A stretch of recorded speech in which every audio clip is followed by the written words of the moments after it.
परम श्रद्धेय भैया जी महाराज के साक्षात दर्शन कर रहे हैं।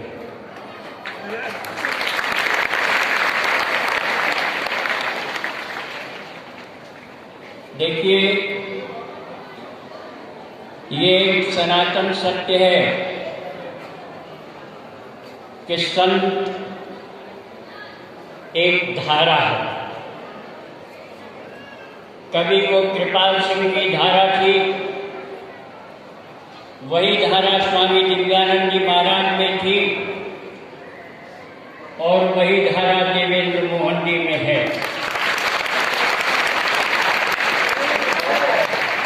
हम किसी धारा के स्रोत को एक धारा से दूसरी धारा से अलग नहीं कर सकते।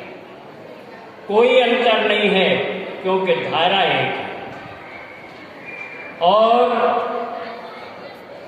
जिस धारा को स्वामी दिव्यानंद जी ने देवेंद्र मोहन भैया में स्थानांतरित किया है, वो धारा काल के प्रभाव के कारण अभी तक धरातल पर नहीं थी। आपको मालूम है, गंगा की धारा को धरती पर लाने के लिए राजा भगीरथ ने प्रयत्न किया था और भगीरथ प्रयत्नों के परिणाम स्वरूप गंगा की धारा जब धरती पर आने का उन्होंने स्वीकार किया, प्रश्न ये हुआ कि धरती पर आएंगी कैसे। ये वो हिमालय की गुफा है जहां वो गंगा की धारा भगीरथ प्रयत्न के माध्यम से आकर के गंगा की गुफा में स्थानांतरित हुई थी। ये भगीरथ प्रयत्न स्वर्णलता का,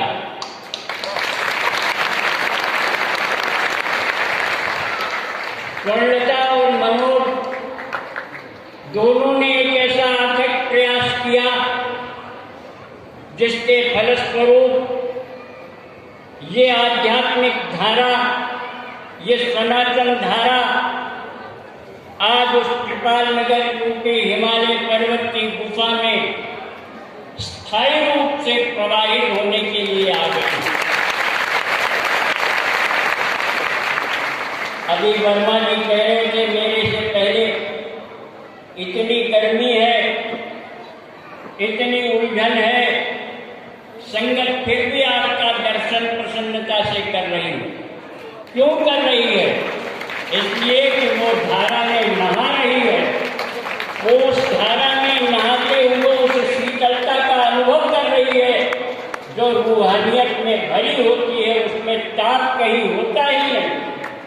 ये उस शीतलता का अनुभव है जिसमें गर्मी, सर्दी और जितने प्रकार के द्वंद्व हैं, उन सब द्वंद्वों का अस्तित्व रहता ही नहीं।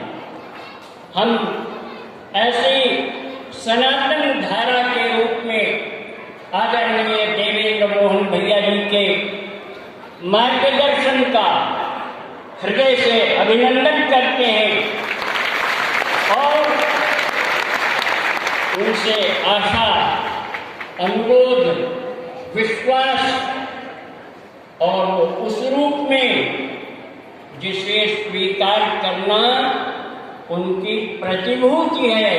हम ये नहीं कह सकते आप स्वीकार कर लीजिए, स्वीकार करना पड़ेगा क्योंकि हम आपके अनुयायी हैं। इसलिए आप हमारे अनुरोध को ठुकरा नहीं सकते। अपना संरक्षण प्रदान करके हम लोगों को सनाथित करेंगे, ऐसी भावना हमारे साथ है। एक बात हम और कहेंगे, गंगा की धारा को लाने में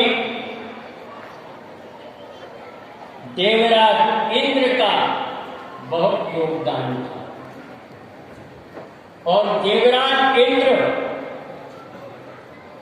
क्योंकि वो जल के स्रोतों का अधिनायक है, और अगर आप इनको देखें भौतिक ज्ञान की दृष्टि से इनका परिचय लें तो ये कौन है? देवेंद्र ही तो हैं, देवताओं के इंद्र ही तो हैं। ये उस धारा के स्रोत के अधिपति हैं